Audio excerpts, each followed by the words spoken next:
वर्णिवेशरमणीय दर्शनं मन्दहासरुचिराननाम्बुजं पूजितं सुरनरोत्तमैर्मुदा धर्मनन्दनमहं विचिन्तये। असतो मा षड्गमय तमसो मा ज्योतिर्गमय मृत्युर्मा अमृतं गमय। ओम शांति शांति शांति। આજની જ્ઞાન સભાની અંદર પધારનારા બધા જ ભગવત ભક્તોને વેદાંતાચાર્ય પુરાણ ઇતિહાસાચાર્ય અને ફિલોસોફી શાસ્ત્રી રાકેશભાઈના હિતપૂર્વક જય સ્વામિનારાયણ। ભક્તો, આજની જ્ઞાન સભાનો વિષય છે ક્ષોર કર્મ ક્યારે કરાવવું ક્યારે ન કરાવવું, અર્થાત કે હજામત કેવી રીતના ક્યારે અને કયા સમયે કયા વારે કરાવવી તેનો નિર્ણય। વશિષ્ઠ સ્મૃતિની અંદર 6ઠા અધ્યાયના 3ય શ્લોકની અંદર વશિષ્ઠ મહર્ષિ કહે છે કે આચારહીનમ ન પુનંતિ વેદા, કે આચારહીન મનુષ્યને વેદો પણ પવિત્ર કરી શકતા નથી।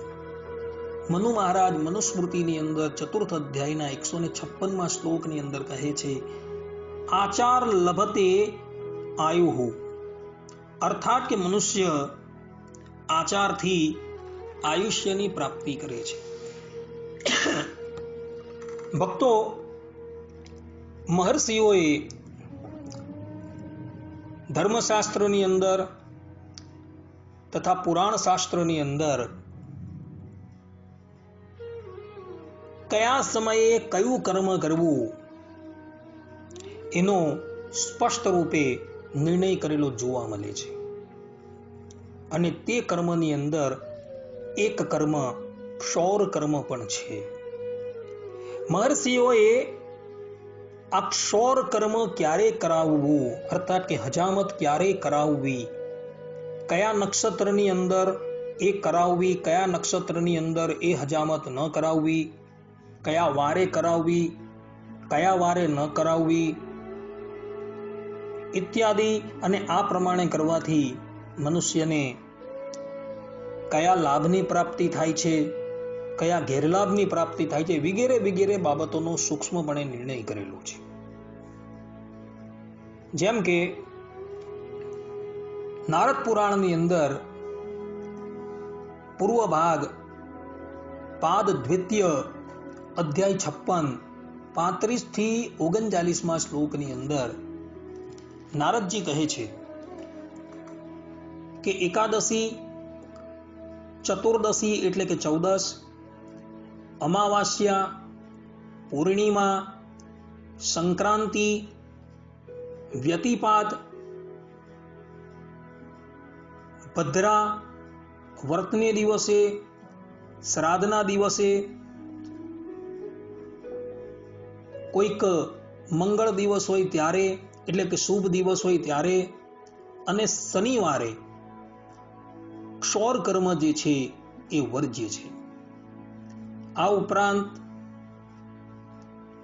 અશ્વની, પુનર્વસુ, પુષ્પ નક્ષત્ર, મૃગશિરા, જ્યેષ્ઠા, રેવતી, હસ્ત નક્ષત્ર, ચિત્રા નક્ષત્ર, સ્વાતિ નક્ષત્ર, શ્રવણ, ધનિષ્ઠા, શતભિષા, આ નક્ષત્ર સિવાયના બીજા બધા જ નક્ષત્રોની અંદર ક્ષૌર કર્મ જે છે એ કરવું વર્જ્ય છે। કહેવાનું તાત્પર્ય એ કે નારદ મુનિ કહે છે કે અમે જે પ્રમાણે જે તિથિઓનો નિર્ણય કરેલો છે અને જે નક્ષત્રોની અંદર અમે ક્ષૌર કર્મ કરવાનું વર્જ્ય બતાવેલું છે, એ નક્ષત્ર અને એ તિથિની અંદર ક્ષૌર કર્મ ક્યારેય પણ ન કરાવવું। આ પ્રમાણેનો નિર્ણય નારદજીએ નારદ પુરાણની અંદર કરેલો છે। આ ઉપરાંત મહર્ષિ ગર્ગ જે છે એ ગર્ગ જે દિવસે ક્ષૌર કર્મ કરવાનું વર્જ્ય છે એ દિવસે પણ જે પણ કોઈક વ્યક્તિ ક્ષૌર કર્મ એટલે કે હજામત કરાવે છે તો એના આયુ જે છે એ આયુ નાશ પામે છે એવો પણ નિર્ણય કરે છે. તથા ગર્ગાચાર્યજી એવું પણ કહે છે કે શાસ્ત્રોની અંદર જે દિવસે ક્ષોર કર્મ એટલે કે હજામત કરવાનું કહ્યું છે એ દિવસે એ વ્યક્તિ ક્ષોર કર્મ કરાવે છે તો એના આયુની પણ વૃદ્ધિ થાય છે. જેમ કે ગર્ગાચાર્યજી વારાહી સંહિતાની અંદર કહે છે કે રવિવારને દિવસે જે પણ કોઈક વ્યક્તિ ક્ષોર કર્મ કરાવે છે તો એના 1 માસની હાનિ થાય છે, અર્થાત કે એનું 1 માસનું આયુષ્ય જે છે એ રાસ થઈ જાય છે, સમાપ્ત થઈ જાય છે. એટલે મનુષ્યની જેટલી આયુ છે તેમાંથી 1 માસનું આયુ જે છે એ સમાપ્ત થઈ જાય છે. શનિવારના દિવસે જો મનુષ્ય ક્ષોર કર્મ કરાવે તો 7 માસની, મંગળવારને દિવસે જો ક્ષોર કર્મ કરાવે તો 8 માસની આયુ જે છે એ તે દિવસના અભિમાની દેવતાઓ જે છે એ ક્ષીણ કરે છે. અર્થાત કે શનિવાર છે, મંગળવાર છે અને રવિવાર છે, આ 3 દિવસે ક્યારેય પણ ક્ષોર કર્મ એટલે કે હજામત કરાવવી નહીં, નખો પણ કાપવા નહીં. આ સિદ્ધાંતવાદ છે. એ જ પ્રમાણે ગર્ગાચાર્યજી કહે છે કે બુધવારને દિવસે જે વ્યક્તિ ક્ષોર કર્મ એટલે કે હજામત કરાવે છે એના 5 માસની, સોમવારને દિવસે 7 માસની, ગુરુવારના દિવસે 10 માસની અને શુક્રવારને દિવસે ક્ષોર કર્મ એટલે કે હજામત કરાવનાર વ્યક્તિ જે છે તેની આયુ જે છે એ તે દેવતાઓ જે છે એ વૃદ્ધિ પામે છે. અને એની અંદર પણ ગર્ગાચાર્યજી કહે છે કે પુત્રની ઈચ્છાવાળા ગ્રહસ્થે અને 1 પુત્રવાળા ગ્રહસ્થે તો સોમવારને દિવસે ક્યારેય પણ ક્ષોર કર્મ કરાવવું નહીં.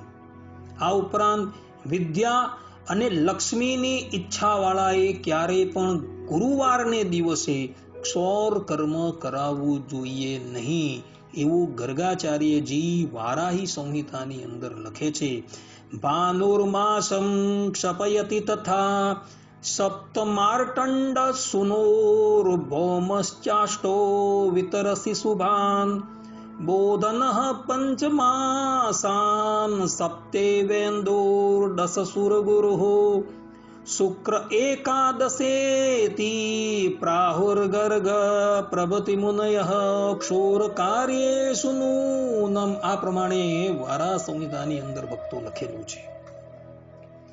અર્થાત કે જે લોકો આ મહર્ષિઓએ બતાવેલા દિવસ અને તિથિને બાદ કરતા અન્ય દિવસોની અંદર, અન્ય તિથિઓની અંદર ક્ષોર કર્મ અર્થાત કે હજામત કરાવે છે, પોતાના શરીરના નખો કાપે છે, એ લોકોની આયુ જે છે એ દિવસના દેવતાઓ જે છે હરી લે છે. અને મહર્ષિઓ કહે છે કે અમે જે પ્રમાણે જે તિથિએ ક્ષોર કર્મ કરવાનું પ્રતિપાદન કરેલું છે એ દિવસે જે મનુષ્ય ક્ષોર કર્મ કરાવે છે એની આયુ જે છે એ તે દેવતાઓ જે છે એ વૃદ્ધિ પામે છે.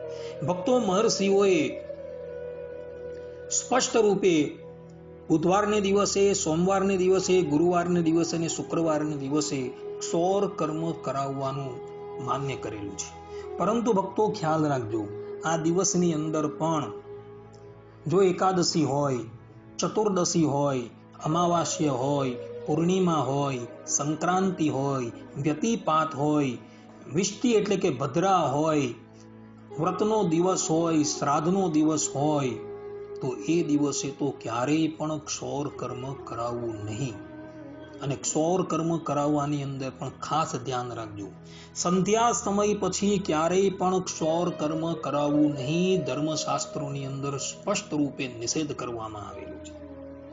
સંધ્યા સમય પછીનો કાળ જે છે એ નિશાચરોનો કાળ છે. એ સમયની અંદર શ્રાદ્ધ કરવાની પણ મનાઈ કરેલી છે અને ક્ષોર કર્મ કરાવવાની પણ મનાઈ કરવામાં આવેલી છે. માટે ભક્તો આ ખાસ ધ્યાન રાખજો.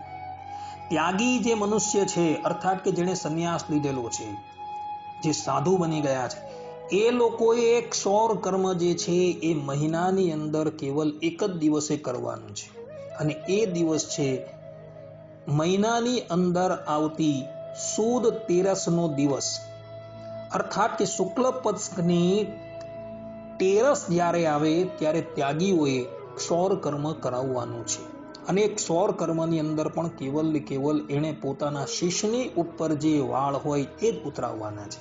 શિખા ને રહેવા દેવાની છે, અને શિખા વર્જિત એમણે મસ્તકના વાળ જે છે એ ઉતારવાના છે. આ બાબત સત્સંગી જીવનના ચતુર્થ પ્રકરણની અંદર 62 થી 65માં અધ્યાયની અંદર ભગવાન સ્વામિનારાયણે કહેલી છે. હવે બીજી એક વાત કે ભાઈ તમે ક્ષૌર કર્મ કરવા માટે ગયા તો પ્રથમ શું કરવું, તો એ બાબતનો નિર્ણય પણ ગૃહસૂત્રની અંદર કરવામાં આવેલો છે કે પ્રથમ દાઢી આવે એ દાઢી જમણી બાજુની જે દાઢી આવે એના વાળ કપાવવાના છે, અને ત્યારબાદ મૂછ જે છે, મૂછ અને કાખ એટલે કે બગલ તેના બાલ કઢાવવાના છે, અને પછી શીશના બાલ જે છે એ કઢાવવાના છે, અને ત્યારબાદ આવશ્યકતા પ્રમાણે બીજા જે રોમ જે છે એ કાપવાના હોય છે. આ પ્રમાણેનો નિર્ણય ગૃહસૂત્રની અંદર કરવામાં આવેલો છે. આ ગૃહસૂત્ર જે છે એ આપણા પ્રાચીન મહર્ષિઓએ નિર્માણ કરેલા છે. માટે ભક્તો, આ ગૃહસૂત્રની અંદર જે પ્રમાણે કહ્યું છે તે પ્રમાણે આપણે કરવાનું છે. બીજી એક વાત, નારદ પુરાણની અંદર પૂર્વ ભાગની અંદર અધ્યાય 56માં 342 અને 43માં શ્લોકની અંદર નારદજીએ કહેલી છે. અહીં નારદજી ક્ષૌર કર્મ એટલે કે હજામત કરવાની અંદર છૂટ પણ આપે છે. કયા દિવસોની અંદર? તો નારદજી કહે છે કે રાજાની આજ્ઞાથી, બ્રાહ્મણની આજ્ઞાથી, માતા પિતાના મૃત્યુમાં, જેલમાંથી મુક્ત થઈ ગયા બાદ, અર્થાત કે કોઈ વ્યક્તિ કેદખાનાની અંદર હોય અને એ જો કેદખાનામાંથી છૂટે ત્યારબાદ કોઈક લગ્ન પ્રસંગમાં કે માંગલિક પ્રસંગમાં ઈષ્ટ દેવતાની સમીપમાં ગમે તે સમયે ગમે તે નક્ષત્રની અંદર તમે ક્ષૌર કર્મ એટલે કે હજામત કરાવી શકો છો. નારદજીએ આટલા સ્થાનો પર છૂટ આપેલી છે.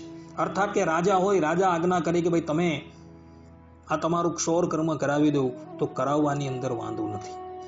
બ્રાહ્મણની આજ્ઞા એટલે કે ગુરુની આજ્ઞા હોય અને એ તમને આજ્ઞા આપે, અને એ આજ્ઞા ગમે તે દિવસે કે ગમે તે નક્ષત્રની અંદર હોય ને આજ્ઞા આપે તો તમારે ક્ષૌર કર્મ કરાવી દેવું, તો એની અંદર તમે દોષના ભાગીદાર થતા નથી.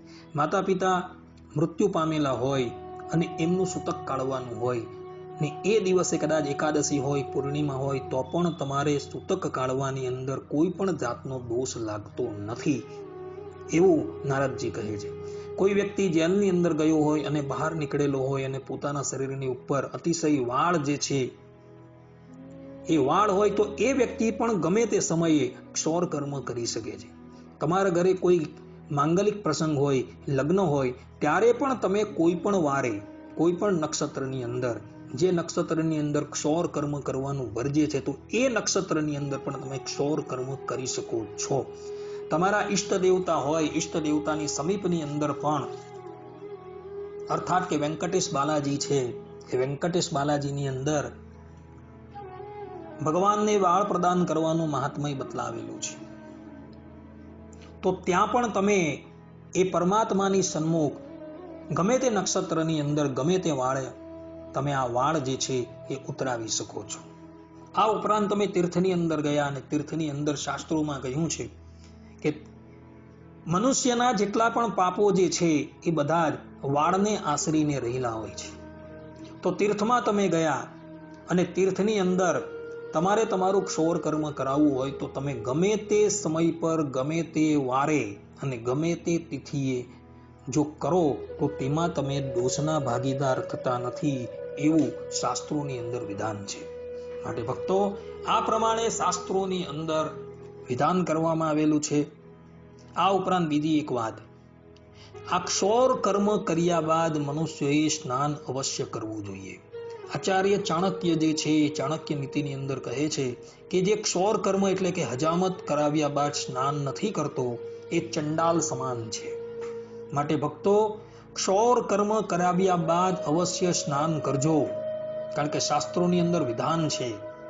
બીજી વાત કરીએ સ્ત્રીઓએ તો વાળ કપાવવાની સ્પષ્ટ રૂપે મનાઈ કરેલી છે. સ્ત્રીઓ કદાચ તીર્થની અંદર જાય તો તીર્થની અંદર પણ એઓએ કેવલ તીર્થના નિમિત્તે કેવલ 2 આંગળ જેટલા જ વાળો જે છે એ કપાવવાનું વિધાન છે. જે વ્યક્તિએ સાંખ્ય અને યોગ ધારણ કરેલો છે એવી માતાઓ જે છે, જે લોકોને મુંડન કરાવવાનું છે એ લોકો મુંડન કરાવી શકે છે. પરંતુ જે સધવા નારી છે એ સધવા નારીએ તો ક્યારેય પણ પોતાનું મુંડન કરાવવાનું હોતું નથી, કારણ કે વાળ જે છે એ સધવાની નિશાની છે ભક્તો. માટે આ જે નિર્ણય જે છે એ શાસ્ત્ર અનુસાર કરવામાં આવેલો છે. જે લોકોએ આ બાબતની અંદર વધારે પડતી જિજ્ઞાસા હોય તે લોકોએ અમે જે કહેલા શાસ્ત્રો જે છે એ શાસ્ત્રોનું અધ્યયન કરી લેવું, જેથી કરીને એમને યથાર્થપણે નિર્ણય જે છે એ વિદિત થાય. અસ્તુ. જય સ્વામિનારાયણ. સર્વે સંતો નિરામયઃ, સર્વે સુખીનો ભવંતુ, સર્વે ભદ્રાણી પશ્યંતુ, મા કશ્ચિત દુઃખ ભાગ ભવેત. અસ્તુ. જય સ્વામિનારાયણ.